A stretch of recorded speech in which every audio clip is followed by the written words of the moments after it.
Olá, boa noite, sejam todos bem-vindos, sejam todas bem-vindas. Começamos mais uma live, começando mais um estudo, né, do Livro dos Espíritos, que nós já estamos fazendo, creio que há alguns meses, mas acho que há uns bons meses já. Só aguardar um pouquinho, o pessoal está, por assim dizer, entrando aqui na live, só uns segundinhos e a gente já começa, ou a gente já dá sequência ao que nós já vínhamos estudando, conversando nas outras lives.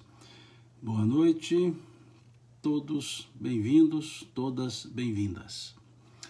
Bom, na live que nós fizemos na última terça-feira, hoje é dia 30 de julho de 2020, nós então comentamos sobre algumas questões dentro do tópico natureza das penas e gozos futuros. Falamos da natureza dessas penas, das ideias que se tem, por assim dizer, das penas futuras. Deixa eu só ajustar a cadeira aqui. E hoje nós vamos seguir, né, dentro dessa mesma lógica, desse mesmo tópico, né, dessa questão da natureza, e vamos observar aqui algumas questões. Bom, a questão 973 aqui do Livro dos Espíritos. As pessoas me perguntam que edição normalmente eu uso, qual tradução que eu estou usando. Eu uso essa tradução, né, do Noleto, né, que é uma edição comemorativa. Tadinha, a minha edição já está bem velhinha, né, já está precisando de uma reforma, vou ter que levá-la para fazer uma nova encadernação, né, tá já bem velhinha, porque eu uso muito, né, e escrevo muito nela, então acaba que não aguentou, mas vou levar para fazer a encadernação, porque daqui a pouco eu vou ter um livro só de folhas soltas. Bom, questão 973. Pergunta-se quais são os maiores sofrimentos que os espíritos maus podem suportar. Interessante essa pergunta, porque nós vimos na live anterior a pergunta em que consistem os sofrimentos dos espíritos inferiores. E aí nós falamos sobre esse aspecto, e aqui na questão 973, então pergunta-se quais são os maiores sofrimentos que os espíritos maus podem suportar. E os espíritos respondem: não há descrição possível de torturas morais. Vejamos, vamos grifar aqui, de torturas morais que constituem a punição de certos crimes. Mesmo os que a sofrem teria dificuldade em vos dar uma ideia desses suplícios. Mas, com toda certeza, a mais terrível, ou seja, o mais terrível dos sofrimentos, a mais terrível, é o pensamento de que estão condenados para sempre. O pensamento. Aquela ideia de não conseguir ver o término da situação tormentosa, por assim dizer. Dissemos isso aqui numa das lives, que a relatividade do tempo faz com que muitas vezes nós achemos que nunca terminará uma situação ruim, uma situação adversa. Se nós estamos num momento de alegria, parece que passa rápido, mas quando a situação é adversa, quando o momento, por assim dizer, é de dificuldades, a impressão que dá é que nunca acaba. Então, para o espírito, no mundo espiritual, que passa por essa situação que aqui os espíritos dizem tormento moral ou torturas morais, não são torturas físicas, não há tortura física, não há o tridente espetando ninguém, não há o caldeirão de água fervente, não há o mármore do inferno. São torturas morais. É a consciência, é o peso de consciência, é o aclarar da consciência que quando se desencarna ocorre. Quando nos desencarnarmos, nós teremos uma consciência aclarada. E aí, a nossa forma de vida, materialmente falando, o que nós fizemos, nos vem como elementos da consciência. E é isso que vai nos dar serenidade, ou vai nos dar essa sensação aqui da questão 973, a sensação de tortura. Isso aqui pode até nos levar a raciocinar novamente numa questão que nós já trabalhamos, que já estudamos, que já comentamos aqui, a questão 961 do Livro dos Espíritos. Quando ali, nessa questão 961, pergunta-se aos espíritos qual o sentimento que domina a maioria dos homens no momento da morte, a dúvida, o temor ou a esperança? E eles respondem: a dúvida para os céticos endurecidos, o temor nos culpados, a esperança nos homens de bem. Isso tudo vai estar no estado de consciência do pós-morte, pós-retorno. E é nesse ponto, então, que a consciência, indicando o erro ou indicando os acertos, vai conferir ao espírito a serenidade, ou aqui o que os espíritos chamaram torturas morais. Então, o que os espíritos respondem a essa pergunta, que a Kardec é bem objetivo na pergunta, quando ele diz, então, quais são os maiores sofrimentos que os espíritos maus podem suportar? E os espíritos respondem: não há descrição possível para as torturas morais que constituem a punição de certos crimes. Não são torturas físicas. Já estudamos, inclusive, sobre a sensação dos espíritos. Aqui parece-me que a Silvia diz que está travando no YouTube. Pelo que me informaram, é uma questão do... Desculpe, YouTube não, do Instagram. Pelo que me informaram, é uma questão do próprio aplicativo, né? Vejo outras pessoas que está correndo tudo bem, não está travando, né? Então, eu também estou com essa mesma live aqui no Facebook. Se as pessoas quiserem migrar para o Facebook, fiquem à vontade, né? Porque ali também estamos com a live. Mas parece-me que é uma questão de Instagram ou de sinal, né? de internet, mas os outros estão dizendo que tá correndo bem, que não está travando não, tá certo? Mas se quiserem, é só migrar para a minha página do YouTube, que também estou com a live simultaneamente, né, no Instagram e aqui também no YouTube, ok? Bom, então vejamos que essa questão, e o ponto que depois nós vamos retomar, quando eles dizem aqui, a mais terrível é o pensamento de que estão condenados para sempre. Essa ideia de achar que não vai acabar, que a gente tem até o jargão nosso, né, do dia a dia, né?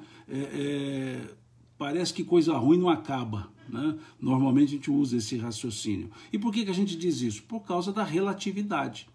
O tempo de 1 hora em sofrimento parece que é maior do que o tempo de 1 hora em alegria, pela relatividade. Então, muitas vezes, quando os espíritos falam de sofrer eternamente, não é no sentido absoluto de sofrer eternamente, mas no sentido relativo da ideia de que, quando se está em tormento, parece que nunca acaba. Parece que nunca acaba. Então é isso que traz aqui nessa questão 973. É o que nos fala aqui a Ciomara. Na dor o tempo eterniza. A ideia é essa, a sensação é essa. A sensação é justamente que na dor o tempo que o tempo se eterniza, né? De fato dá essa ideia mesmo, mas não pela forma absoluta, pela forma relativa. E aí vamos justamente trabalhar sobre isso, desenvolver um pouco mais esse raciocínio aqui na questão 974. Na questão 974 do Livro dos Espíritos. Porque é justamente que vem essa ideia, a pergunta trazendo essa ideia, por assim dizer, cristalizada. Kardec pergunta: de onde procede a doutrina do fogo eterno? Veja, interessante. Na pergunta anterior, na resposta anterior, eles dizem que a mais terrível é o pensamento de que estão condenados para sempre. Essa ideia relativa, essa ideia. E aí, partindo dessa resposta, o interessante, um dos pontos interessantes da forma que Kardec utiliza é ele ir desenvolvendo as perguntas a partir das próprias respostas, como que pelas perguntas construindo uma linha de raciocínio. E então, na questão seguinte, a questão 974, Kardec pergunta: de onde procede a doutrina do fogo eterno? De onde procede a doutrina do fogo eterno? Ou seja, em outras palavras, de onde vem essa ideia de inferno, de sofrimento eterno? A pergunta é essa. E os Espíritos respondem, imagem, imagem, como tantas outras, tomada como realidade. Ou seja, uma imagem, um símbolo, tomada a imagem como realidade. É o que está aqui, essa última frase da questão 973. A mais terrível é o pensamento de que estão condenados para sempre. E aí nós entendemos que os Espíritos dizem que esse condenados para sempre não é realidade. Não é realidade. Mas uma imagem, um símbolo, uma figura, por assim dizer, literária, uma figura de linguagem, por assim dizer, quase que uma hipérbole, quase que, né? Ou seja, sofro para sempre, para mim é uma hipérbole. Eles dizem que isso é mais uma imagem e que, como muitas outras, é tomada essa imagem como realidade, e não é realidade. E aí nós vamos desenvolver então um pequeno raciocínio sobre esse aspecto, sobre então a chamada doutrina do fogo eterno. O que é eterno? Eterno é que nunca acaba, tá? Mas, na verdade, eterno é o que nunca tem começo e não tem fim. Eterno não tem começo e não tem fim. O que não morre, o que não acaba é imortal. Tem começo e não tem fim, os espíritos que somos. Mas vejam que a ideia já fica forte, fogo eterno. E como que nós vamos, Dionísio diz, eterno é Deus, exatamente, eterno é Deus, mas como que nós vamos associar ou trabalhar com a ideia de uma punição eterna com a ideia de um Deus bom, de um Deus justo? Como nos falam os Espíritos na questão número 13 do Livro dos Espíritos. Deus é soberanamente justo e bom. Deus é soberanamente justo e bom. Como Deus, sendo soberanamente justo e bom, criaria uma condenação eterna? E mais, vamos fazer um outro raciocínio. Essa condenação eterna, pela doutrina do fogo eterno, ou seja, pela doutrina que se estabelece a ideia de céu e inferno, por essa ideia. O inferno ou o céu, eles são consequências da vida, das atitudes na vida física. Então, nessa doutrina do fogo eterno, nessa doutrina do inferno, o espírito, a alma, se assim quiserem, vai sofrer eternamente, ou seja, sem fim, por algo que ela fez num período de vida entre, sei lá, até por volta de uns 80, 90, que seja 100 anos de vida.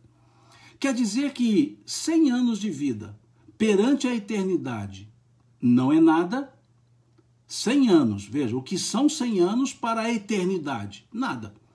Então quer dizer que o nada determina o para sempre? Quer dizer que o finito de 100 anos determina o infinito? Que peso é esse? Que justa medida é essa em que se sofre eternamente por algo feito? E muitas vezes algo feito não nos 100 anos, num dado momento. Uma vida que a pessoa viveu, sei lá, 90 anos e viveu durante 89 anos perfeitamente, nas regras, por assim dizer, da perfeição.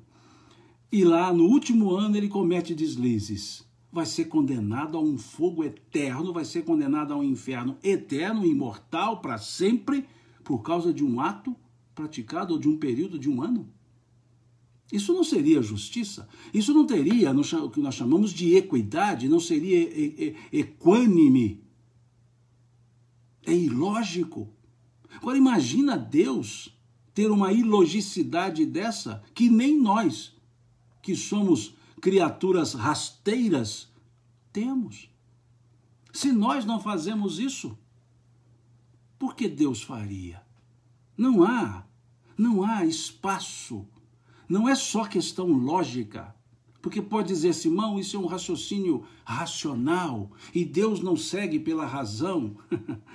Como Deus não segue pela razão? Se todo o universo é uma razão, todo o universo tem leis perfeitas, devidamente racionais.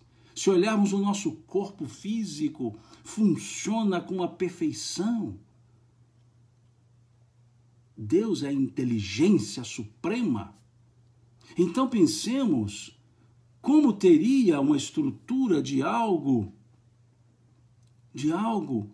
tão ilógico que a própria razão humana, por assim dizer, que é limitadíssima, não criaria isso?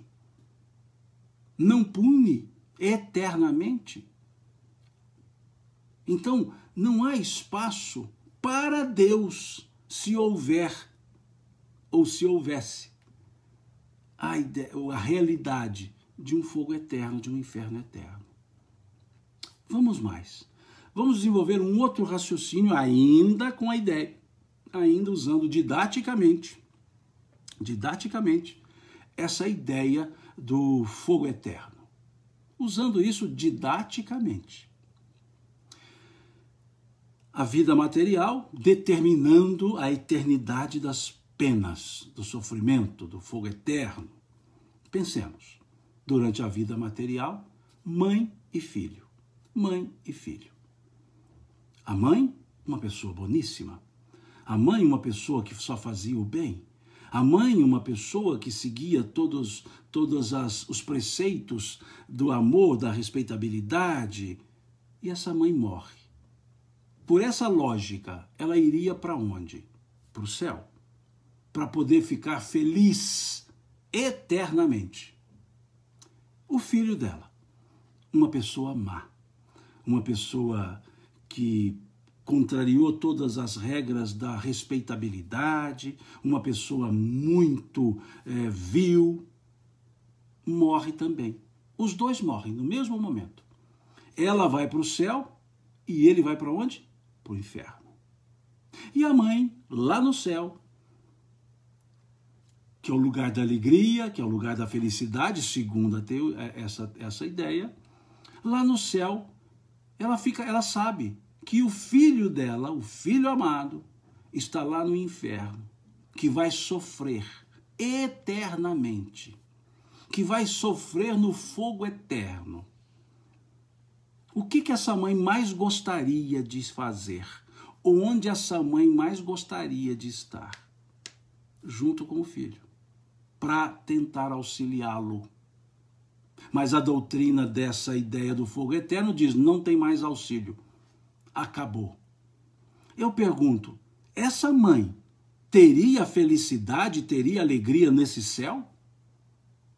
Que mãe teria essa alegria? No lugar de alegria, ela ficaria alegre? No lugar da felicidade eterna, ela se sentiria feliz, sabendo que nada pode fazer, porque o destino do seu filho já foi determinado eternamente? E aí ela vai lá no céu procurar Deus e perguntar e falar com ele então? Vai falar, e aí, que negócio é esse que você coloca lá sofrendo daquele jeito? Onde é que está a sua bondade? Se eu que sou mãe, que sou muito menor, vou tentar cuidar dele. E o senhor não permite nem que o ajude? Que ele vai continuar eternamente sofrendo por uma coisinha que ele fez, por um período de coisas que ele fez numa vida material? O senhor vai querer isso? O senhor não vai permitir que ninguém possa ir ajudá-lo? Mas que bondade é essa que não deixa que ninguém ajude o outro que está lá no inferno, porque ele tem que sofrer a vida inteira? Esse céu, para essa mãe, seria um inferno. Por quê? Porque ela é danosa, essa ideia. É a ideia que tenta criar uma situação de fazer com que a gente haja de maneira correta com medo do sofrimento eterno. Isso não é educativo. E isso não tem espaço na lógica de Deus. Então é isso que nós vemos aqui. De onde procede, questão 974, de onde procede a doutrina do fogo eterno? Imagem, como tantas outras, tomada como realidade. Agora pensemos de uma outra forma. Pensemos com a forma que os Espíritos nos ensinam, tragamos para esse raciocínio, nós usamos o raciocínio de céu e inferno. Agora, usemos o raciocínio da reencarnação. Primeiro, já explica os sofrimentos da matéria, da vida material, demonstrando claramente que não são Deus, não são impostos por Deus. Não foi Deus que me impôs o sofrimento. Porque me mostra a doutrina da reencarnação que eu já era antes dessa encarnação.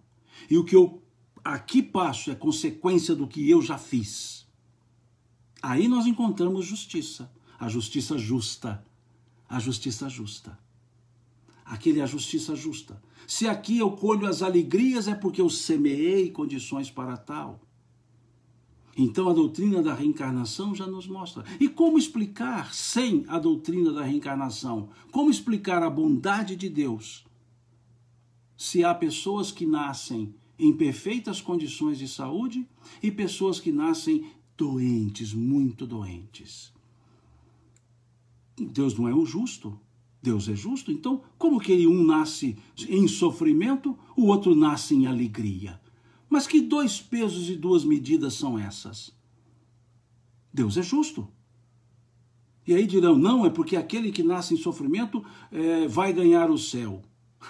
Mas o outro que não nasceu em sofrimento, se tiver uma vida rétida e boa, também vai ganhar.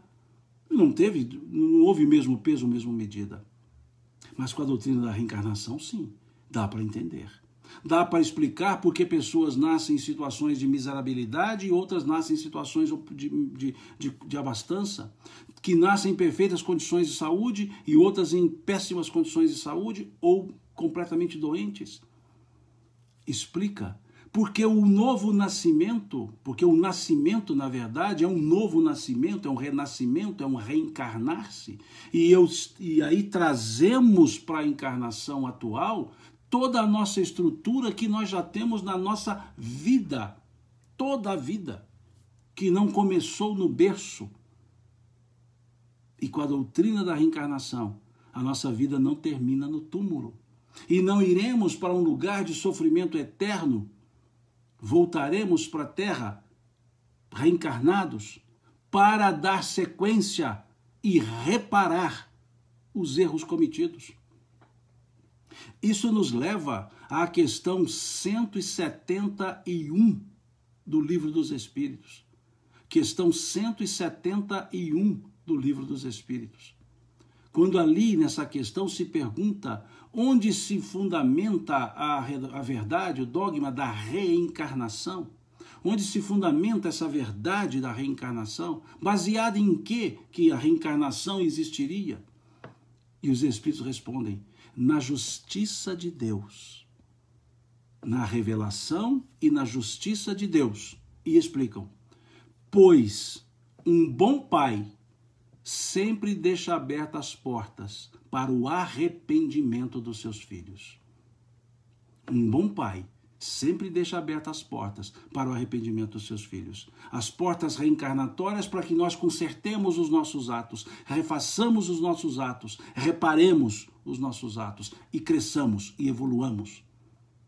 Um bom pai nunca fecha a porta para o arrependimento dos seus filhos. Basta observarmos a parábola do filho pródigo. Se adotarmos a teoria da pena eterna, do sofrimento eterno, do fogo eterno, essa parábola do filho pródigo não teria função nenhuma. Quer dizer que só funciona aqui na Terra encarnado? Quer dizer que depois que vai para o mundo espiritual, depois que aspas morre, é outra regra? Pior do que essa daqui? Mais primitiva do que essa daqui? Vejam, mais primitiva do que essa? Não, pelo contrário, seria muito mais ampla, muito mais evoluída a regra no mundo espiritual. Então, como teria lugar? O pai do filho pródigo o recebeu de volta? Mas quando que esse pai recebeu esse filho de volta? Quando ele voltou para ele, lógico. Mas qual foi a forma, em que momento esse filho disse que ia voltar para o pai? Diz o texto e caindo em si, quando ele estava alimentando os porcos, diz o texto, caindo em si, pensou, na casa do meu pai todos são bem tratados. Vou voltar. O que é cair em si? Tomou consciência do que o que ele estava fazendo não era o correto. Então ele disse, vou voltar. É quando no mundo espiritual nós pensamos, eu preciso voltar para a terra, para refazer os meus atos, para consertar o que eu fiz. Porque foi assim que o filho pródigo fez. Eu vou voltar e dizer ao meu pai, não quero ser tratado como teu filho. Aceita-me de volta e trabalharei. Assim somos nós quando nos programamos para a reencarnação. Como aqui a dizer a Deus, deixa eu voltar para aquele local de onde eu saí para cá e lá fiz coisas que precisam ser consertadas. Deixa eu voltar para consertar. Não é muito mais lógico? Não é muito mais justo? Não está mais em consonância com a bondade de Deus? Como aqui alguém coloca misericórdia. Sim. A justiça de Deus nunca vai além de onde a misericórdia chega. A justiça de Deus é misericordiosa. A misericórdia de Deus é justa. Um bom pai, questão 171 do Livro dos Espíritos, um bom pai sempre deixa abertas as portas para o arrependimento dos seus filhos. Perfeito. Perfeita a resposta. Dar alento a nós mesmos, a nós todos. Porque dá para nós também a consciência, o senso de que nós somos os responsáveis pelos males que nós praticamos. E nós somos os responsáveis por repará-los. Repará-los. É o artigo 16 do capítulo 7 do livro Céu e Inferno. Artigo 16, Código Penal da Vida Futura. Código Penal da Vida Futura. Capítulo 7 do livro Céu e Inferno, escrito por Kardec. Capítulo 7 do livro Céu e Inferno, Código Penal da Vida Futura. Artigo 16. Para sanar uma falta, são necessários o arrependimento, a reparação e a expiação. O arrependimento, caindo em si, lá da parábola do filho pródigo. A reparação, deixa eu voltar e fazer de novo. E a expiação, sentir a dor causada. A expiação residual. Arrependeu e reparou, a expiação é pelo saldo. Deus não é punitivo. A justiça de Deus não é punitiva, é educativa. E nos dá as oportunidades para repararmos. Já que somos seres imortais, nós sempre podemos reparar os nossos erros. Sempre podemos. Sempre. Porque é a oportunidade que Deus nos oferece. Como nos falou o evangelista João na sua primeira epístola, Deus é amor. Se Deus é amor, suas leis são amorosas. Suas leis são amorosas. Então, resumindo, baseado na questão 973, céu, inferno, são estados de consciência. Como foi dito aqui pela... Está um nome direto aqui, Talira. Céu, inferno, estado de consciência. Onde eu estiver com a consciência culpada, pesada, é um inferno. Onde eu estiver com a consciência tranquila, é um céu. Encarnado ou desencarnado. É isso então que vemos na questão 973 e na questão 974, aqui do Livro dos Espíritos. Certo? Vamos seguindo. Questão 975. Questão 975. Os espíritos inferiores compreendem a infelicidade do justo. Desculpe. Os espíritos inferiores compreendem a felicidade dos justos. Veja agora, o espírito inferior, olhando para um justo, ele compreende aquela felicidade, ele aceita aquela felicidade, ele sabe conviver com a felicidade alheia.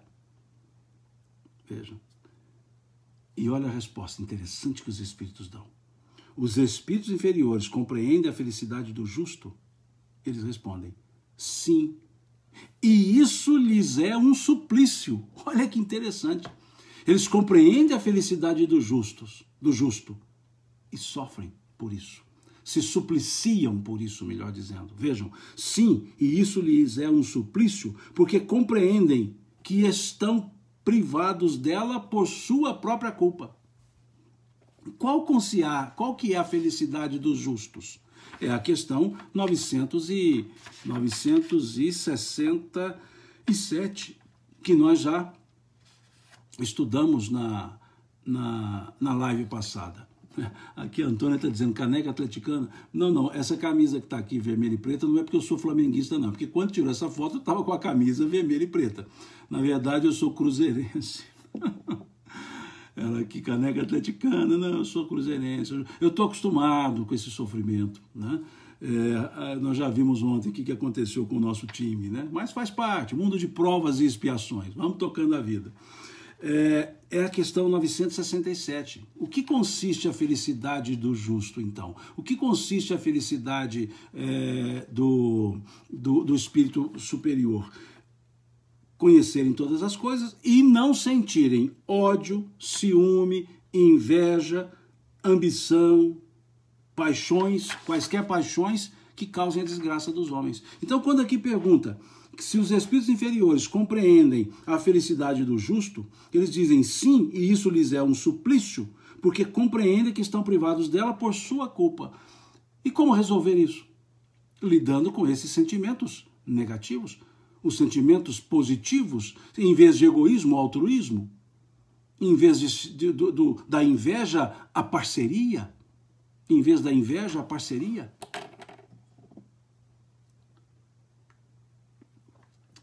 Em vez das paixões destrutivas, o amor que constrói.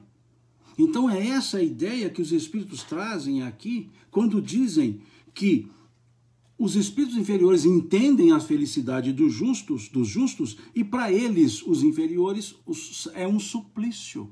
É um suplício. Porque sabem que estão privados momentaneamente daquele tipo de felicidade por responsabilidade própria deles mesmos.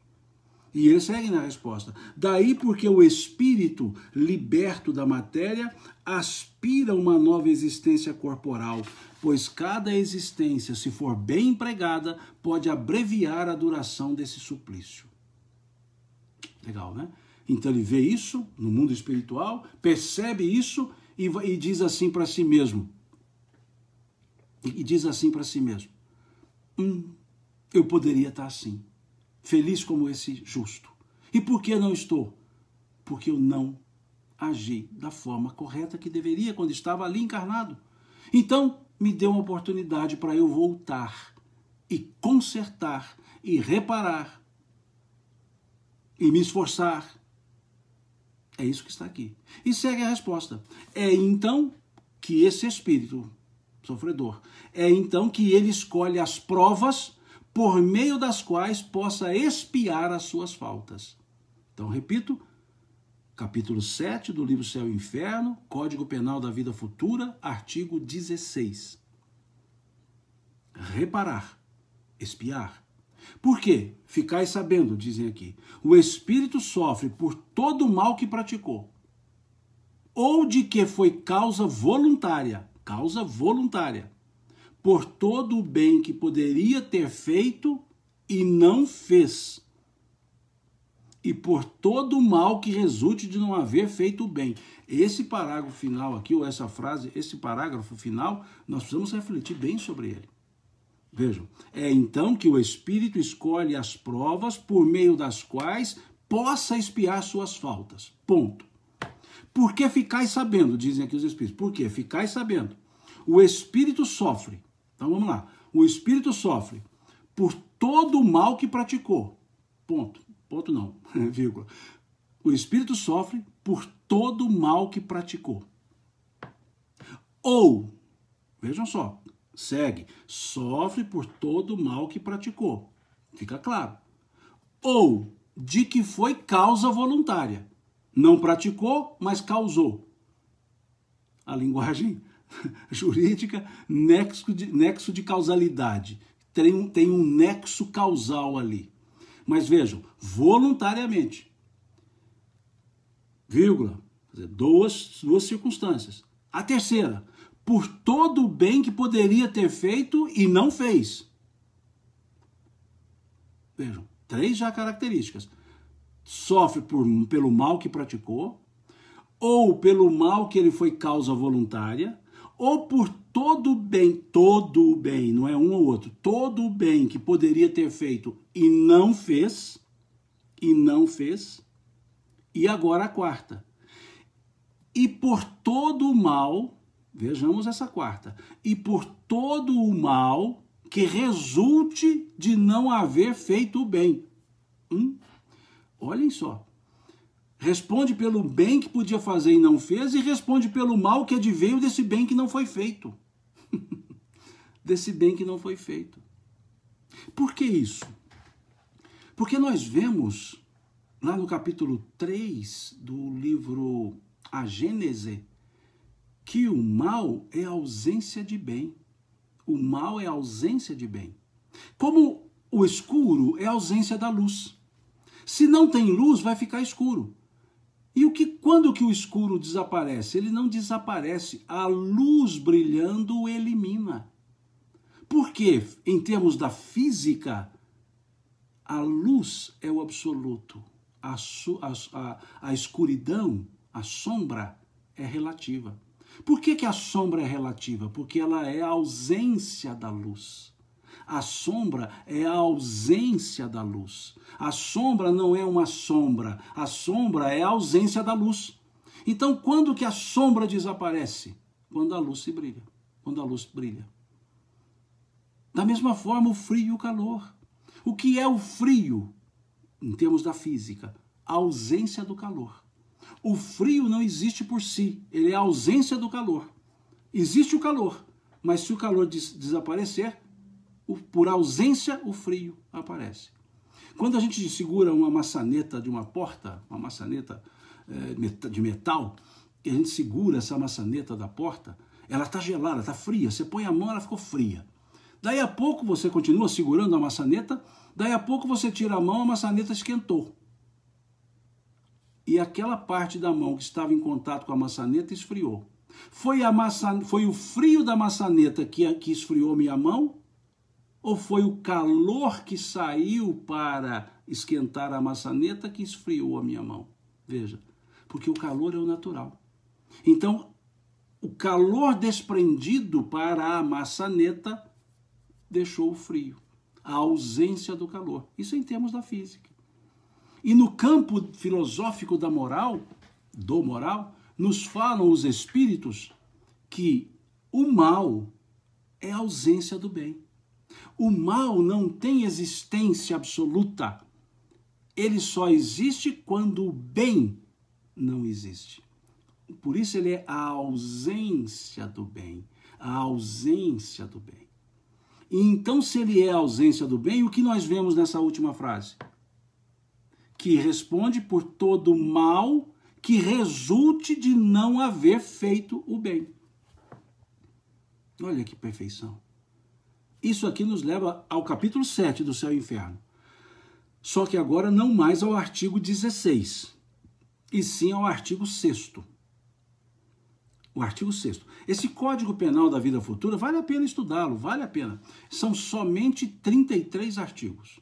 São somente 33 artigos que explicam toda essa situação do nosso viver.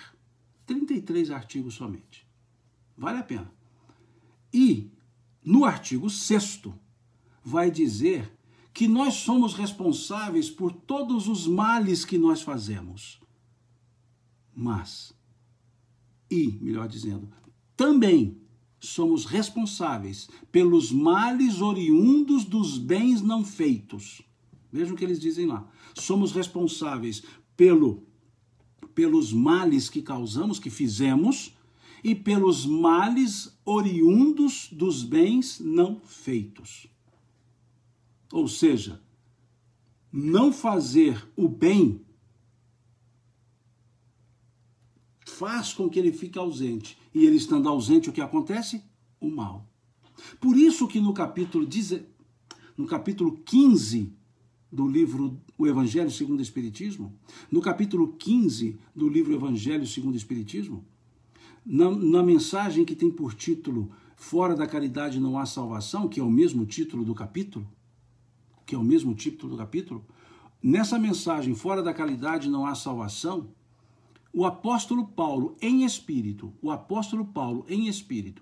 no final do primeiro parágrafo, ele escreve que não basta ter uma virtude negativa.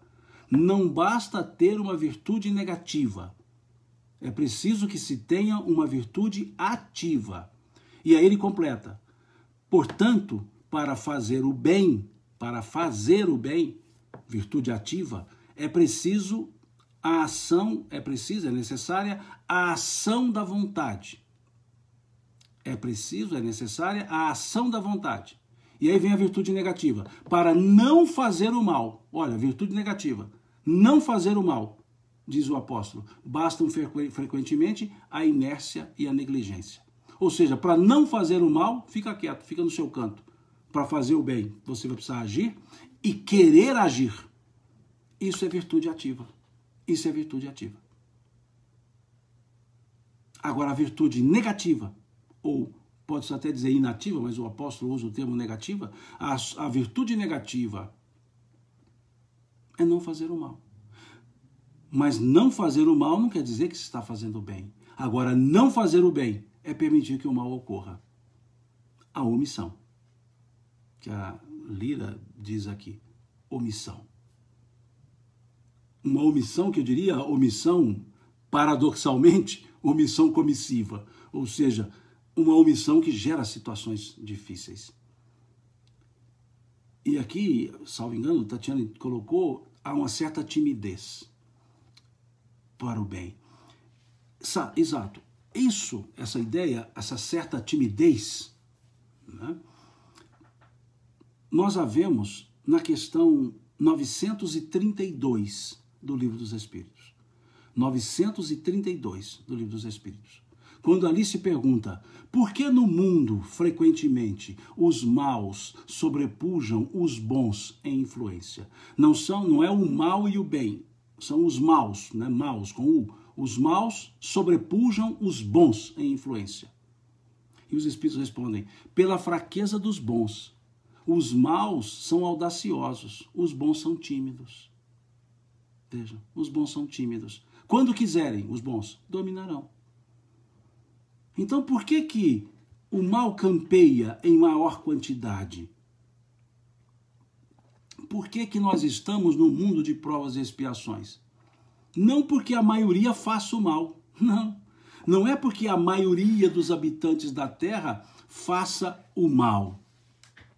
Não, não é.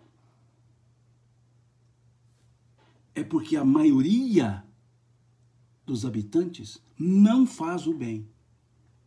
Esse é o ponto. Por que é mundo de provas e expiações?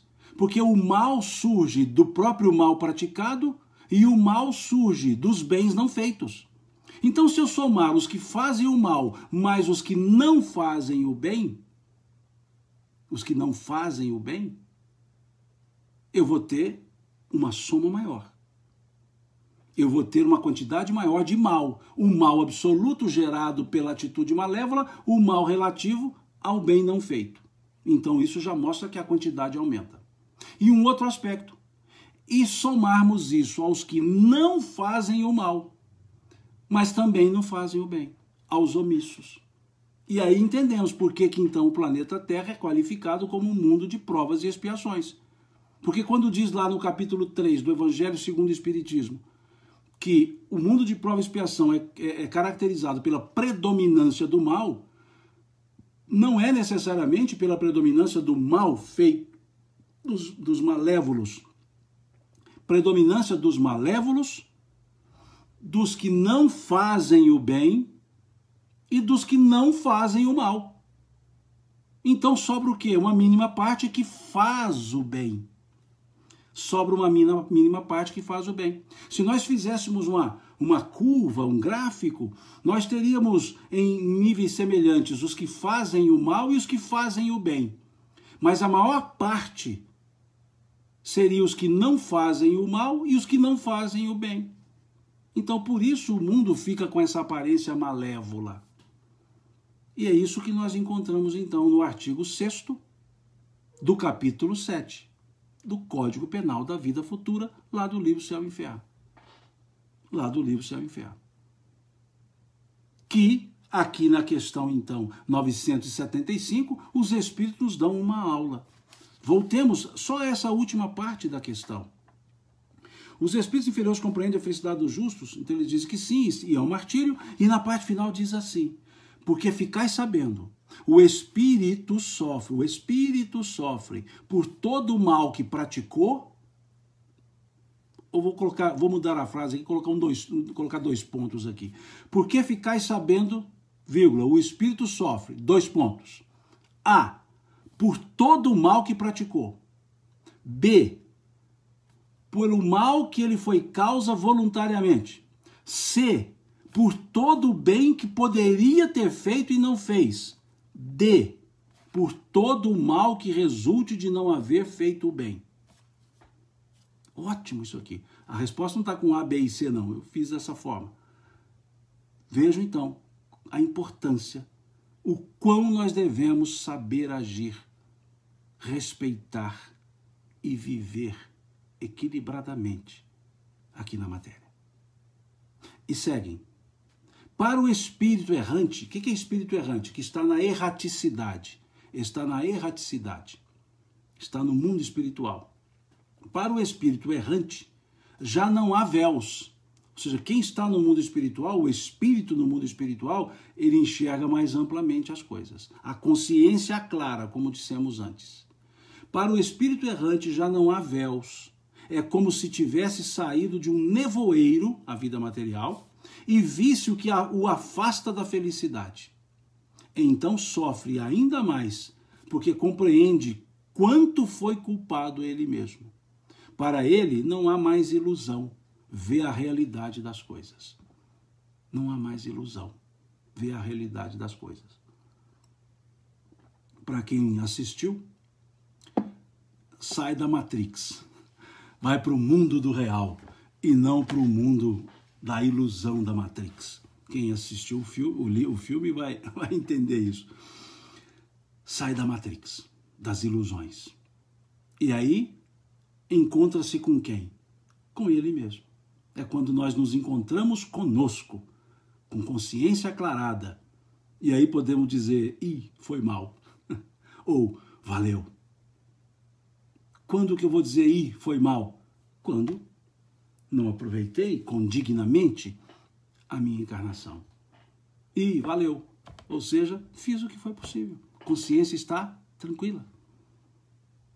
É o cair em si que a Xiomara está dizendo lá da parábola do filho pródigo. Então pensemos nisso, nesse sentido. O tempo, temos ainda 9 minutos aqui por esse império do Instagram dos 60 minutos. Questão 976 do Livro dos Espíritos. Bom, então eu sugiro que, para essa questão 975, leiamos o capítulo 7 do livro Céu e Inferno, especificamente o tópico Código Penal da Vida Futura, e leiamos o artigo 6º e o artigo 16, para esse assunto da questão 975 do Livro dos Espíritos. A questão 976. A visão dos espíritos que sofrem não constitui para os bons espíritos uma causa de aflição? Nesse caso, em que se transforma a felicidade deles assim perturbada? A pergunta é, um bom espírito no mundo espiritual olha e enxerga o sofrimento, a infelicidade de um outro espírito. Isso não perturba a sua felicidade? E os espíritos respondem, isso não constitui, vejam, isso não constitui uma aflição, pois eles sabem que o mal terá um fim. Veja a visão aclarada. Auxiliam, olha que coisa legal, auxiliam os outros a se melhorarem e lhes estendem as mãos. Essa é a ocupação dos bons espíritos e que se torna um prazer quando bem-sucedidos. Nossa, essa resposta aqui é uma perfeição. É uma perfeição. Ana Luísa está dizendo que está travando. Ana Luísa, na minha página do Facebook, eu também estou com essa live ocorrendo. Então, lá não está travando, né? Então, o YouTube, ela diz aqui, no YouTube não tem? Não, realmente no YouTube não tem, porque eu não faço a live ao vivo no YouTube. Eu faço ao vivo aqui no Instagram, faço ao vivo no Facebook e depois eu posto no YouTube. Então, daqui a alguns minutos, máximo uma meia hora, eu já posto lá no YouTube o vídeo, né, dessa live. Eu não faço nos três simultaneamente, porque eu não tenho um aplicativo que consiga fazer isso. Eu não tenho esse aplicativo. Então, eu faço simultaneamente em dois, no Instagram e no Facebook, porque eu uso dois equipamentos. Vamos dizer assim, um celular e o tablet. Então, eu uso os dois, dá certo. Agora, eu não tenho um terceiro para usar, né, para o YouTube. Então eu prefiro fazer assim, eu deixo aqui, eu faço ao vivo no Instagram, faço ao vivo no Facebook e depois posto lá no meu canal do YouTube, ok? E eu uso o Instagram porque aí ele me marca os 60 minutos certinho, para eu não ficar conversando demais e cansando vocês. Então dá 60 minutos, ele me segura. Bom, então voltemos a essa pergunta, a essa questão. Porque pergunta se um bom espírito, olhando o sofrimento de um outro, não vai perturbar a sua felicidade. E aí eles dizem, isso não constitui uma aflição. Não constitui uma aflição. Porque eles, os bons espíritos, sabem que o mal terá um fim. Auxiliam os outros a se melhorarem e lhes estendem as mãos. Essa é a ocupação deles e que se torna um prazer quando bem-sucedidos. Que diferença é isso? Você olha para uma pessoa sofrendo e tem pena, tem dó, mas nada faz. Nada faz. Aqui eles estão dizendo aquilo que está na parábola do samaritano, do bom samaritano. Os espíritos superiores veem o sofrimento dos outros espíritos. Não tem pena, não tem dó. Eles têm compaixão. Eles têm compaixão. E o que aconteceu na parábola do samaritano para do bom samaritano, para aquele bom samaritano que foi movido por íntima compaixão? Não é isso que está na parábola? E movido de íntima compaixão, chegou aos pés do caído, atou-lhe as feridas, deitando azeite e vinho, colocou na sua cavalgadura e levou à estalagem. Ou seja, a compaixão nos leva a agir. O dó, a pena, nos leva a consternar, mas nada a fazer. Somente se ajuda outro quando se tem compaixão por esse outro. Quando se sente compaixão, a compaixão é o móvel, é o propulsor da caridade. A compaixão é o propulsor da caridade. Então aqui os espíritos nos respondem, eles não têm dó, pena, eles se compadecem e por se compadecerem, auxiliam, ajudam e veja a expressão, estendem as mãos para ajudar. E olha, é a ocupação deles e que se torna um prazer quando são bem-sucedidos, ou seja, quando eles conseguem efetivamente auxiliar. Vejam que lição isso para nós. Vejamos que lição que é essa resposta. Em outras palavras, os espíritos podem ter respondido em outras palavras. Você acha que os bons espíritos têm pena dos outros? Têm dó dos outros? Não. Os bons espíritos têm compaixão. Os bons espíritos têm um amor incondicional. E por serem compassivos, eles auxiliam os que estão sofrendo. Eles não fazem julgamentos. Eles não fazem juízos de valor. eles auxiliam, eles estendem as mãos, ou a mão no sentido figurado, eles servem, eles ajudam. Isso para mim é uma lição de vida. Nós choramos de tristeza pela tristeza alheia.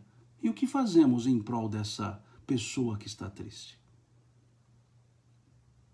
Será que até mesmo fazemos à distância uma prece? Ou simplesmente dizemos assim, ai, coitado, e não faz mais nada? Nem assim, Deus, eu estou longe, não posso ajudar, que a minha prece sirva de refrigério para ele, de ajuda para ele. Só pratica a caridade um coração que é compassivo.